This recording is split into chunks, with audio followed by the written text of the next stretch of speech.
एक दिन कौवा अपनी शक्ल को देखकर सोचने लगा कि पंछियों में सबसे ज्यादा कुरूप मैं ही हूँ। उसे लगा कि न तो आवाज अच्छी है न ही पंख सुंदर हैं। काले रंग के वजह से उसे लगता था कि वह रंगों से भी वंचित है। ये सारी बातें सोचने की वजह से उसके अंदर हीन भावना से ग्रसित होकर दुखी भी रहने लगा।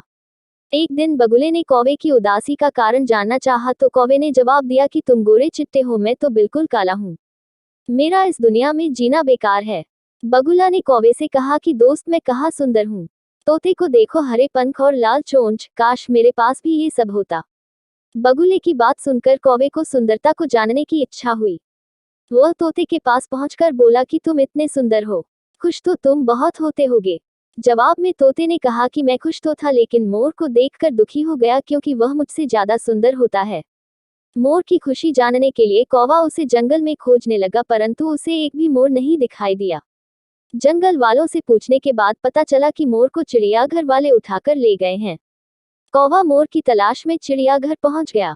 वहां पर उसने मोर से उसकी सुंदरता पर चर्चा करनी चाहिए, लेकिन मोर उल्टा रोने लगा। उसने कौवे से कहा कि ईश्वर का धन्यवाद करो जो तुम सुंदर नहीं हो, वरना पिंजरे में होते। कहानी की शिक्षा, कौवे को अपनी गलती का एहसास हुआ। उसे समझ आया कि ईश्वर की